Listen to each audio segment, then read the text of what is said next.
बहुत धन्यवाद सौरभ जी। मित्रों, परम पूज्य गुरुदेव परम वंदनीय माता जी की दिव्य उपस्थिति को साक्षी मानते हुए माँ गायत्री के महामंत्र के साथ मैं अपनी बात को आरंभ करना चाहता हूँ। यहाँ उपस्थित सभी विद्वज्जन परिचित हैं कि वेदों की ऋचाओं के रूप में अवतरित हुआ ये मंत्र मानवीय चेतना के समग्र रूपांतरण का मंत्र है और उन संभावनाओं के जागरण का मंत्र है जिनके जाग जाने के बाद नर को नारायण बनते, पशु को परमात्मा बनते, अंगुलीमाल को बुद्ध बनते और इंसान को भगवान बनते देर नहीं लगते। उन संभावनाओं का जागरण हमारे जीवन में भी सुनिश्चित हो सके, इस भावना के साथ एक बार माँ गायत्री का महामंत्र साथ साथ कमर सीधी कर लें, उस शक्ति का आवाहन करें जो हमें सद्ज्ञान की ओर, सन्मार्ग की ओर लेकर के चलते हैं। ओम भूर्भुवः स्वः तत्सवितुर्वरेण्यं भर्गो देवस्य धीमहि धियो यो नः प्रचोदयात्।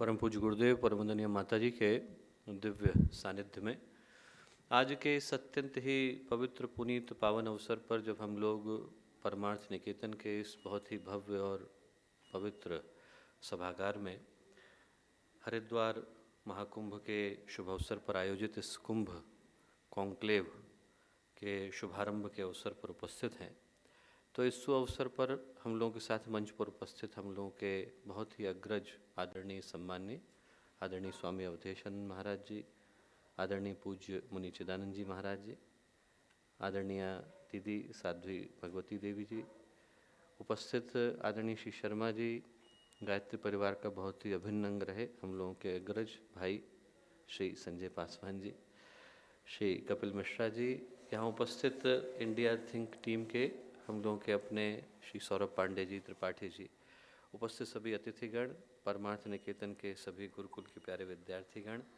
और भाई और बहनों। मित्रों, आज का जो ये शुभ अवसर है, पुनीत अवसर है, जिस अवसर पर हम लोग विश्व के कोने कोने में भारतीय संस्कृति की गौरव ध्वजा को प्रतिष्ठित करने वाले अनेक विद्वज्जनों को एक साथ एक ही मंच पर इस मंच को सुशोभित करता हुआ पाते हैं, तो इस सौभाग्य के अवसर पर मैं करोड़ों भावनाशील परिजनों के समूह, जिसको हम लोग गायत्री परिवार कह करके पुकारते हैं, उनका प्रतिनिधि होने के नाते बहुत सारी शुभकामनाएं इंडिया थिंक काउंसिल को प्रदान करना चाहता हूं। और इसलिए करना चाहता हूं क्योंकि आज जिस तरह का सदप्रयास वो यहाँ पर संपन्न कर रहे हैं, शायद उन्हीं के माध्यम से वर्तमान समय की विषाक्तता को और वातावरण की विभत्सता को निरस्त कर पाने का एक संकल्प जागृत हो सकता है। जब अच्छे भावों को लेकर जिस तरह के व्यक्तित्व यहाँ मंच पर उपस्थित हैं, वो लोग एकत्रित होते हैं और एक संकल्प के लिए प्रेरित होते हैं, तो निश्चित रूप से उस वैश्विक नव जागरण के संकल्प को साकार किया जा सकता है, जिस अभीप्सा को लेकर आज हम लोगों को यहाँ पर एकत्रित हो पाने का अवसर मिला है। और चूंकि आज के इस कार्यक्रम का विषय धर्म, संस्कृति और विकास है, भारतीय संस्कृति, तो मुझे एक घटनाक्रम स्मरण आता है, उसी को सुनाकर अपनी बात को आरंभ करूँगा। और घटनाक्रम स्वामी विवेकानंद के जीवन का है और पुराना है। 15 जनवरी 1897 की घटना है। एक लंबी पाश्चात्य देशों की यात्रा के बाद स्वामी विवेकानंद कोलंबो पहुँचे, भारत लौट रहे थे और उनका जहाज़ जो है कोलंबो के तट पर आकर के लगा। तब तक कीर्ति पहुंच चुकी थी, तो पूरा का पूरा शहर जो है वो स्वामी विवेकानंद को सुनने के लिए, उनके दर्शन के लिए, उनका स्पर्श पाने के लिए इकट्ठा हो गया, एकत्रित हो गया। हर एक के मन में चाहत थी कि हम भी सुने कि स्वामी विवेकानंद क्या कहते हैं। तो जो स्वागत सभा के अध्यक्ष थे, उनने स्वामी विवेकानंद का स्वागत किया और स्वागत करने के बाद उनसे एक प्रश्न पूछा। और प्रश्न ये पूछा कि स्वामी जी, एक बात बताइए, आप विदेश गए तो आपकी उपस्थिति का लाभ वहाँ के लोगों को मिला, उनको उपनिषदों के विषय में, वेदांत के विषय में, ज्ञान के विषय में जानने का अवसर मिला। आपकी उपस्थिति का लाभ उनको हुआ, आपको क्या लाभ हुआ? आप इतने दिनों तक मातृभूमि से दूर रहे तो आपको क्या लाभ हुआ? तो इस प्रश्न का जो उत्तर है स्वामी विवेकानंद ने बड़ा प्यारा दिया। उन्होंने कहा कि इतने दिनों तक मैं मातृभूमि से दूर रहा हूँ तो उसका सबसे ज़्यादा लाभ तो मुझे ही हुआ। बोले मैं इतने दिनों तक दूर रहा तो अब इस बात को पूरे विश्वास के साथ सत्य मानता हूँ जिनको मैं भारत छोड़ने से पहले भावना के आवेश में सत्य मानता था। बोले मैं छोटा था तो हर कोई कहता था कि भारत पुण्य भूमि है, देव भूमि है, ऋषियों संतों अवतारों की भूमि है, सब बोलते थे, मैं भी बोलता था। पर बोले अब इस बात को पूरे विश्वास के साथ कह सकता हूँ कि पूरे विश्व में यदि कोई एक देश ऐसा है जहाँ पर परमात्मा को पाने का प्रयत्न कर रही प्रत्येक आत्मा को जन्म लेने के लिए बाध्य होना पड़ता है और हुए बिना उसका उद्धार संभव नहीं, तो बोले भारत का देश। अब बोले पूरे विश्व में यदि कोई एक देश ऐसा है जहाँ पर दया, त्याग, करुणा, आध्यात्मिक अनुसंधान, उत्कर्ष इनने अपने शिखर को छुआ है तो भारत का देश।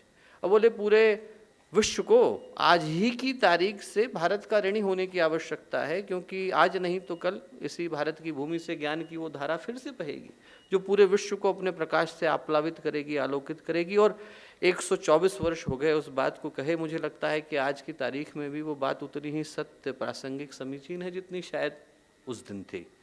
हम कल्पना करके देखें कि यदि भारत की धरती से, जिसको हम संस्कृति बोलते हैं, ज्ञान की, ध्यान की, योग की, तप की, सांख्य की, वेदांत की, आस्था की, अध्यात्म की धाराएं न बही होती, एक के बाद एक आकर यहाँ पर महापुरुषों ने, सिखों के गुरुओं ने, जैनों के तीर्थंकरों ने, अवधूतों ने, दरवेशों ने आकर इस धरती को कृतार्थ न किया होता और उनके दैदीप्यमान व्यक्तित्वों से विश्व का नभ आलोकित न हो रहा होता, उनसे अनेकों लोग प्रेरणा न प्राप्त कर रहे होते, तो क्या इंसान बन पाया होता?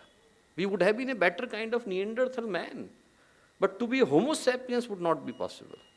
इंसान को इंसान बनाने का श्रेय यदि किसी को जाता है तो भारतीय संस्कृति को जाता है। इतिहास के पृष्ठों को आप उठा करके देखें, एक समय था 400-500 वर्ष नहीं हुए जब दक्षिण अमेरिका के जो अंतिम शिखर है वहाँ से लेकर वाइकिंगों की भूमि तक लोग नरसंहार की वजह से जाने जाते थे। और इस देश में बुद्ध को आए हुए 2400 वर्ष गुजर गए, उससे भी 4000 वर्ष पहले मुदगल आकर के करुणा का संदेश सुना के चले गए। रंतिदेव यहीं के राजा थे, मालव देश के राजा थे। उनके यहाँ पर अकाल पड़ा, पानी नहीं बरस रहा था, 48 दिन तक उनने अन्न जल का त्याग किया, बारिश की बूंदें गिरी, 4 रोटी 1 गिलास जल लेकर के बैठेगी, ग्रहण करूंगा। विद्वान आ गया, बोले साहब मुझे दे दीजिए, पहली रोटी उसको दी। शमशान का रखवाला आ गया, मुझे दे दीजिए, दूसरी उसको दी। उसने कहा साहब मेरे 4 कुत्ते, उनने भी खाना नहीं खाया, बाकी की 2 रोटियों के 4 टुकड़े करे, उनको दिए। सोचा जल ले लूँगा। एक व्यक्ति आया, बोले साहब जल दे दीजिए, पानी का घूंट उसको दिया। चाहते तो मना कर सकते थे। वो व्यक्ति बोला कि साहब मैं इंद्र हूँ, आप ऐश्वर्य का भोग करने के लिए स्वर्ग चलिए। बोले वो सब तो ठीक है, स्वर्ग में बहुत सारी चीज़ें हैं, मैंने सुना है, दुखियों के दुख को दूर करने की व्यवस्था है। उन्होंने कहा साहब ऐसा नहीं है, वहाँ आपके पुण्य समाप्त हो जाएंगे, धरती पर आना पड़ेगा। तो बोले न तो हम कामे राज्यम न भोग्यम न पुनर्भवम, कामे दुख तप्ता नाम प्राणे नाम आर्तनाशनम। न स्वर्ग के राज्य की कामना है, न पुनर्जन्म की कामना है, न ऐश्वर्य की कामना है। एक ही कामना है कि जब तक दुख से पीड़ित लोग इस धरती पर है, उठा के मत ले जाइए, मैं यहीं रहूँगा, इसी धरती को स्वर्ग बनाऊँगा। प्राणे नाम आर्तनाशनम, वो आर्त व्यक्तियों की पुकार को दूर करने का जो संकल्प है वो भारतीय संस्कृति का संकल्प है। तो यहीं ऋषिकेश के हरिद्वार की भूमि पर भरद्वाज ऋषि का गुरुकुल था, जहाँ पर कभी द्रुपद, द्रोणाचार्य, अग्निवेश, परशुराम एलुमिनाई के रूप में निकले थे। ये देश वो देश था जहाँ पर रघु ने, अज ने, दिलीप ने, इक्ष्वाकु ने, जहाँ पर सिद्धार्थ, वर्धमान, महावीर ने राजसी वैभव को त्याग कर मानवीय करुणा का आलिंगन करना स्वीकार किया। और ये उस समय की बात है जब सभ्यताएं तो बहुत दूर की बात है, इंसान इंसानियत को भूल करके बैठा था। उस समय यहाँ आत्मवत सर्वभूतेषु का मंत्र गूंजा, मातृवत परदारेषु का मंत्र गूंजा। और ये बात मैं इसलिए बोला कि जब हम संस्कृति की बात करते हैं तो संस्कृति का श्रेय सिर्फ एक देश को जाता है, वो भारत को जाता है। इसीलिए यजुर्वेद कहता है सा प्रथमा संस्कृतिर विश्ववारा। सभ्यताएं आती हैं चली जाती हैं, संस्कृति एक रहती है। और इसी संस्कृति के हस्ताक्षर हम अपगणों के रूप में अफगानिस्तान में पाते हैं, गांधार में कांधार के रूप में पाते हैं।